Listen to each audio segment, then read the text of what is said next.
Vamos a tratar de profundizar ahora mismo cómo va esa gran escena de la batalla por el nuevo liderazgo mundial, el nuevo orden internacional, que libran principalmente Estados Unidos y China. Una batalla con una alta connotación tecnológica y que ahora parece estar librándose particularmente en el lado de las subvenciones. Tras la visita de la secretaria del Tesoro de Estados Unidos, Janet Yellen, a China, pidiéndole al país que deje de subvencionar tanto la capacidad de producción como algunas industrias, en particular las renovables. Cerca del 80% de la producción de material para producir energía renovable del mundo lo produce China.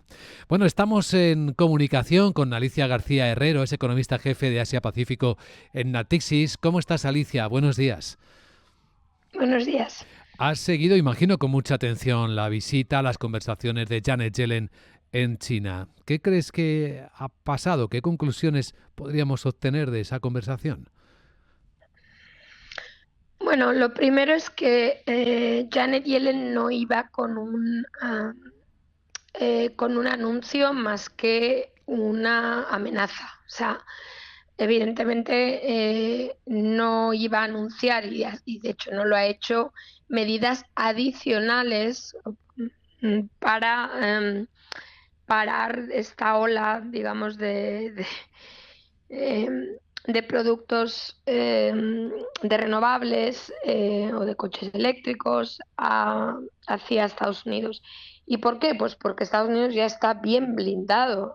Si vemos los datos de importaciones de China, no hacen más que caer a través de aranceles, a través de la legislación de reducción de inflación, Inflation Reduction Act, todo eso Estados Unidos ya lo tiene. Los que no lo tenemos somos los europeos. Entonces, desde que Janet Yellen, antes de su visita, anuncia que le preocupa la sobrecapacidad en China, y no es que en Europa no lo supiéramos, pero digamos, fue prácticamente decirlo y la Comisión Europea, digamos, inmediatamente ha vuelto porque lleva ya varios, a anunciar medidas de contención, como son investigaciones, no medidas, investigaciones contra LONGi, que es el mayor productor de paneles solares chino, contra Shanghai Electric, también paneles solares,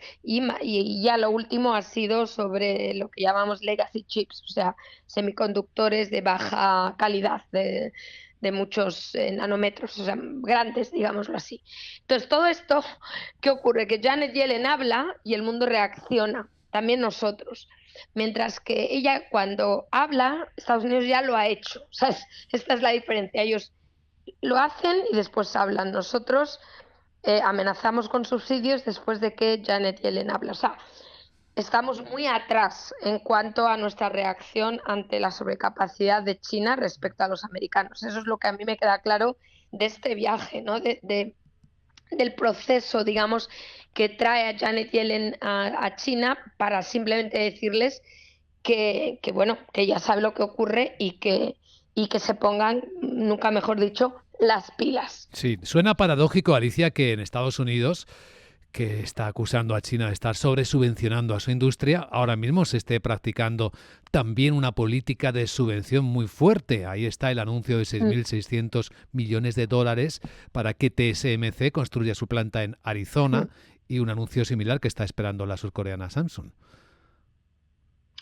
Sí, a ver, hay una pequeña diferencia, en mi opinión. O sea, hay dos. La primera es que Estados Unidos está empezando a utilizar política industrial, que yo sinceramente creo que no necesita, para atraer ni a TSMC ni a Samsung. Hay que recordar que TSMC invierte 65.000 millones de dólares, no 6, 65. Es decir, que algún interés tendrán invertir en Estados Unidos, ¿eh? También está invirtiendo en Japón con subvenciones relativamente moderadas. O sea que el mercado americano para la producción de chips ahora es el mercado. ¿Por qué? Por la inteligencia artificial. Entonces, si además les subvencionan, pues bienvenido sea, porque hay obviamente un diferencial de costes en contra de Estados Unidos, que requiere ese tipo de subvenciones. Pero no es lo mismo. Para empezar, China, en su gran mayoría, con la excepción de vehículos eléctricos, el caso de Volkswagen y el caso sin duda, de Tesla, pero con cantidades mínimas, China solo subvenciona a sus empresas. Desde luego que no subvenciona a empresas extranjeras que produzcan en China. Ya digo que con esas excepciones, que son contadas por... O sea, que no es el mismo modelo. Y dos, y por último, en Estados Unidos no hay exceso de capacidad de chips.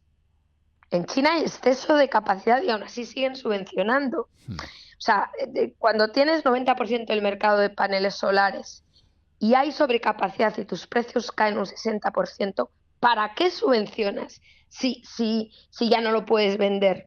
O sea, sé que parece lo mismo, pero desde un punto de vista de impacto macroeconómico global no es lo mismo.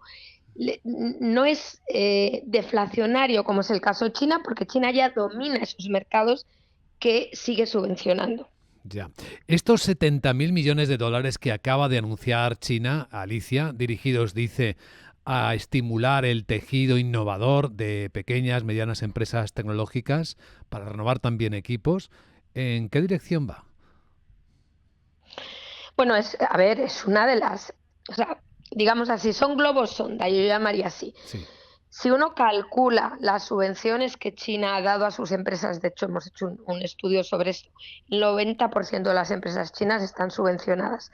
O sea que casi yo le diría que es una reducción de la ya muy baja carga fiscal al sistema corporativo chino. No es, o sea, son subvenciones a tutti plen. O sea, no, y además muchas de ellas no las podemos medir. Estas son las que anuncian, pero hay muchas otras. Hay subvenciones relacionadas con el bajo coste de financiación, sobre todo de las empresas públicas, que es muy difícil de medir. O sea, la mayoría del apoyo, digamos, financiero del gobierno chino a sus empresas no es medible en términos de subsidios tal y como los entendemos en Occidente. Entonces, estas medidas pues son adicionales a todo lo que estoy diciendo. O sea, me es difícil decir si estas son las clave. Casi diría que seguramente no, porque si no, no las anunciarían.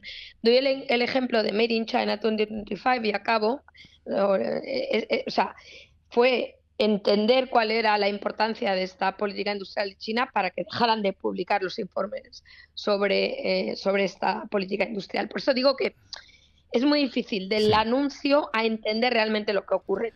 Y no es una excepción el sector inmobiliario chino, porque ahí sí parecen que están dejando caer a las empresas para sanear. Sí, sí, bueno, esa es muy buena pregunta. Yo creo que China ha entendido, y esto es un lema, de hecho, del presidente Xi, y yo creo que con razón, que había excesivos recursos, y nosotros españoles sabemos de esto, puestos en un sector poco productivo porque ya había mucha sobrecapacidad. Entonces, la idea de dejar caer es este lema que en China no se dice que la vivienda es para vivir y no para especular. La idea es que que había que reducir el interés de los hogares por invertir solo en vivienda para poder financiar sectores más productivos. De hecho, de los que acabamos de hablar, manufacturas de alto valor añadido. ¿Qué ocurre? Que es salir de una burbuja y quizás, me temo, que posiblemente si el resto del mundo reacciona como Estados Unidos, crear otra, porque no va a haber dónde vender todo esto que China produce. El caso de los paneles solares del que hablaba es el ejemplo claro de esta dificultad. Entonces, la idea es buena, pero quizás en la ejecución, por acabar, es como todo, o sea, poner demasiado interés en una sola salida a un problema crea otro problema. Un problema que puede crear otro problema. Pues en este punto dejamos el análisis con un continuará. Alicia García Herrero, economista jefe de Asia Pacífico en Natixis, gracias por compartir esta visión en Capital Radio y buen día. Buen día.